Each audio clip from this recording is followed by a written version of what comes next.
Notre système actuel, le capitalisme, ne répond plus aux enjeux de la société moderne. Tourné vers la croissance, il néglige la préservation de l'environnement et creuse les inégalités sociales. Alors, comment produire dans un monde aux ressources finies? Faut-il arrêter la croissance?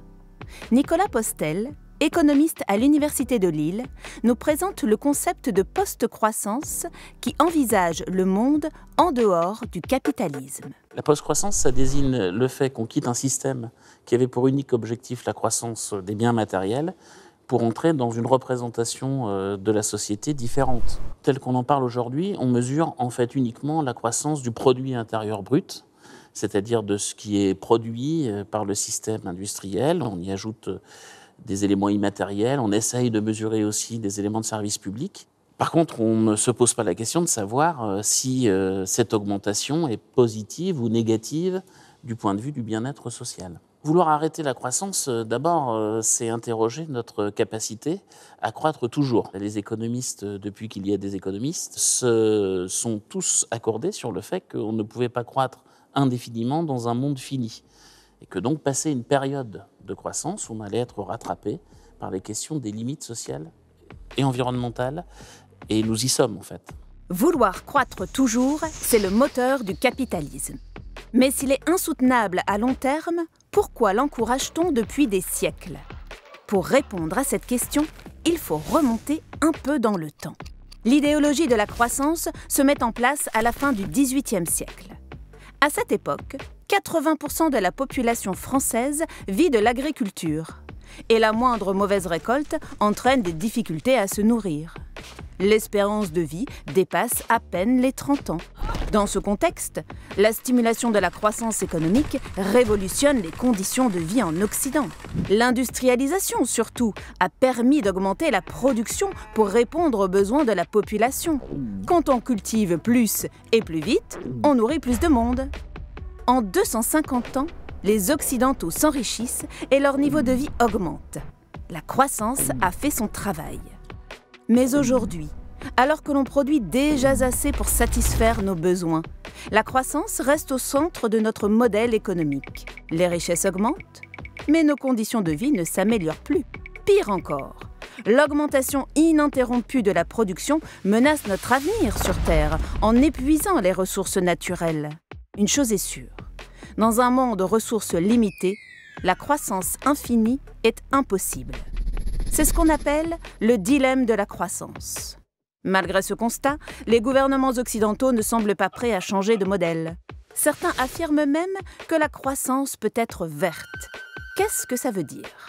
Le principe de la croissance verte, c'est l'idée selon laquelle on va pouvoir continuer à croître indéfiniment en substituant des inventions technologiques aux ressources naturelles. Donc ce qu'on peut appeler un biais technologiste. La science et l'invention vont nous sauver des limites naturelles. Je n'y crois pas à cette solution parce que je pense que nous n'en avons pas les moyens technologiques. Mais par ailleurs, je ne pense pas que ce soit souhaitable. Je pense que, pour l'instant, l'horizon des êtres humains, c'est de continuer à vivre sur Terre et qu'il faut donc accepter l'idée que cette Terre, elle a des limites qu'on ne pourra pas passer en substituant du capital technologique aux ressources naturelles. Les limites planétaires qui sont calculées par le Resilience Center à Stockholm, les 9 limites planétaires, on en a déjà dépassé 6 par exemple. Donc à la question de savoir est-ce qu'on est déjà dans la post-croissance, quand il y a 9 limites qu'il ne faut pas dépasser pour pouvoir conserver une possibilité de vie humaine sur Terre et qu'on en a déjà dépassé 6, la question de savoir si la croissance est derrière ou devant nous, elle est évidente. On l'a bien compris. Qu'on le veuille ou non, l'ère de la croissance est derrière nous. Dans cette dynamique, de nombreux citoyens créent des initiatives locales pour vivre de manière plus durable. Le but ? Répondre à nos besoins sans surconsommer pour préserver à la fois l'environnement et nos portefeuilles. C'est la mission que s'est donnée l'association du Quai des Transitions, installée près de Lille, dans l'ancienne gare de la commune de l'Homme. Chaque semaine, des ateliers gratuits y sont organisés par des bénévoles pour aider les habitants de la commune à consommer autrement.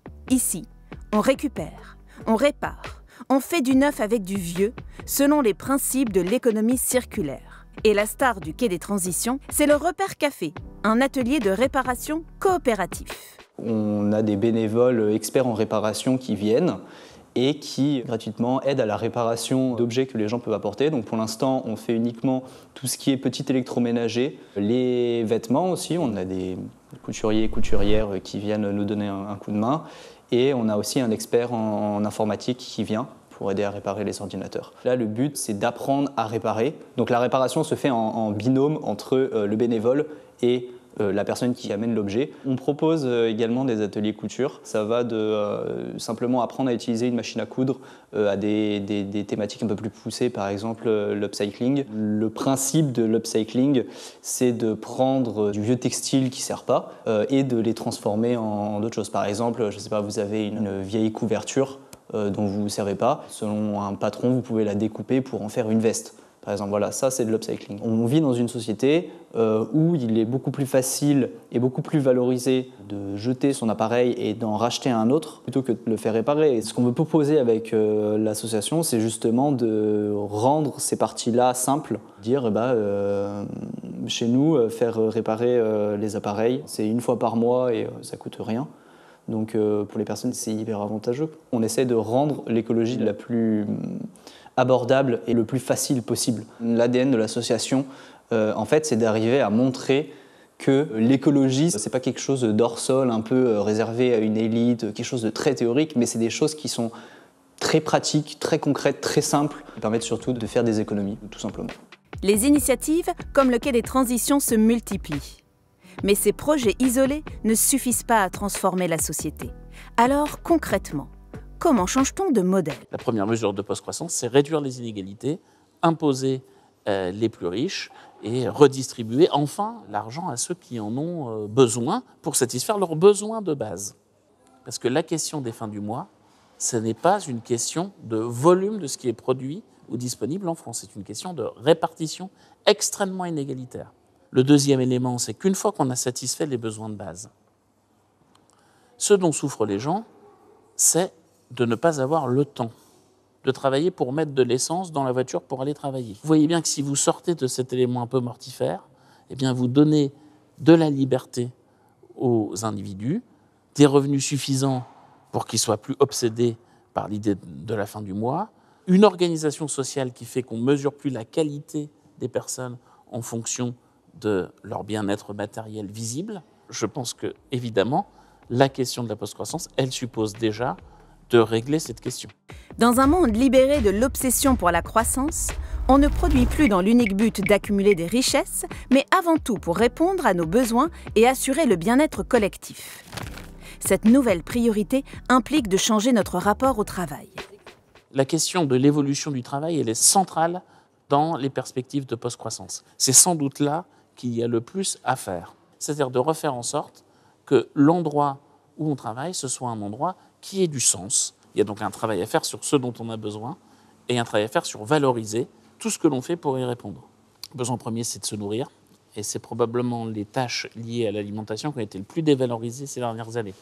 Se nourrir, c'est pas seulement produire beaucoup de nourriture, c'est la produire bien. Il faut revaloriser ces métiers et tous les agriculteurs vous diront que faire plus de bio, ça a plus de sens, mais ça suppose d'y passer plus de temps.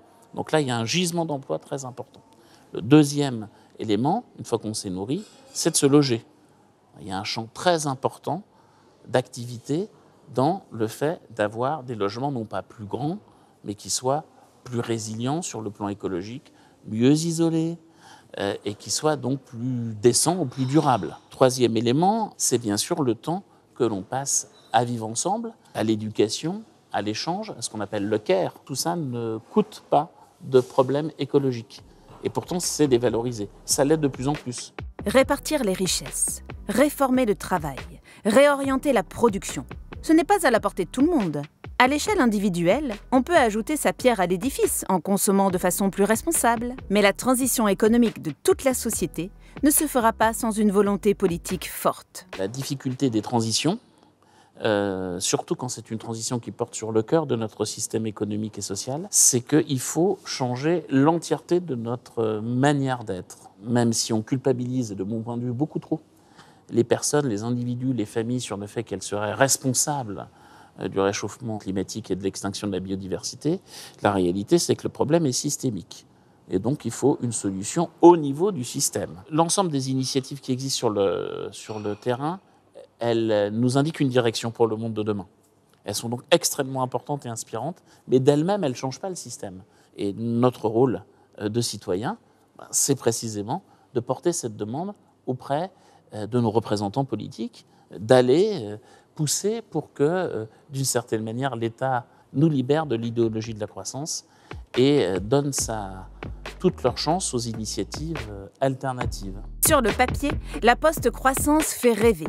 Un monde sans misère, où chacun trouve du sens à son travail, tout en préservant l'environnement. Mais n'est-ce pas utopiste? Peut-on vraiment changer de système? Le système capitaliste, il existe depuis 250 ans. Il n'existe pas depuis qu'il y a des hommes sur Terre. Toute petite partie. Donc l'humanité s'est fortement développée, a fait des choses merveilleuses en dehors du système capitaliste de croissance. Il n'y a donc pas d'angoisse à avoir à penser qu'on peut vivre sans le système capitaliste. Évidemment que la description de la manière dont on vivra quand on ne sera plus dans l'idéologie de la croissance a une part qui est une part d'ouverture de possible, et donc en ce sens d'utopie qui nous font avancer. Par contre, ce qui est très important, c'est de signaler que là où il y a erreur, là où il y a mensonge, et là où il y a une utopie destructrice, c'est de continuer à faire penser qu'on va pouvoir continuer à croître. Ça n'est plus possible. L'utopie n'est pas du côté de ceux qui disent quand on va droit dans le mur, il faudrait ralentir. Les seuls qui ont intérêt à ce que la croissance continue aujourd'hui, dans les conditions qui sont celles de notre système économique, c'est les 1 ou 2% les plus riches. Et que donc il y a quelque chose d'absolument scandaleux sur le plan politique, non seulement dans l'existence de ces inégalités, mais dans la pression que mettent de manière cynique les plus riches pour continuer à garder la tête sous l'eau des plus pauvres, de manière à ce qu'ils ne voient pas, puisqu'ils ne peuvent pas sortir la tête de l'eau, qu'un autre monde est possible.